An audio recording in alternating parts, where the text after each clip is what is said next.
Қайырлы күн, құрметті ардагер. Маған бүгін демалуға, сөйлеуге, жақын адамдарды естуге, күнге күлімсіруге, жылы көлге шомылуға болатындығы үшін алғыс айту қиын. Сіз өз өміріңізді қатерге тігіп, елімізді қорғадыңыз.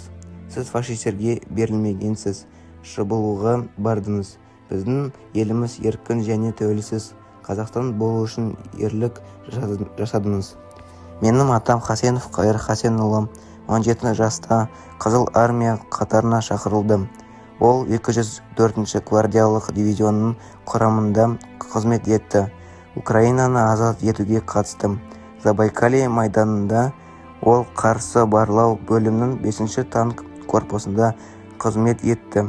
Оның құрамында 1945 жылы Манчжуриядағы шайқастарға қатысып, Қаралыдағы азат етті.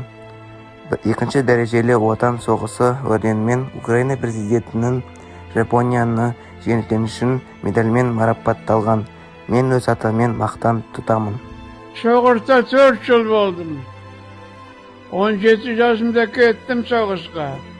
941 жылы 22 маусымның соғысы ашып. Біз құр барлық соғыс болады деп дайындалғанымыз жоқ. Олар сол аз уақытының ішінде біздің көп жерімізді жаулап алды. Соғыс өте көп болды. Мынау Қара теңізден сонау Ленинград.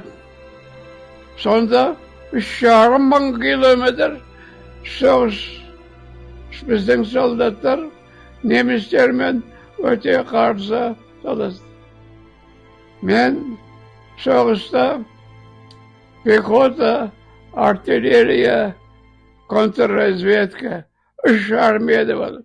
Барында барлық 4 жылда Украинада болдым.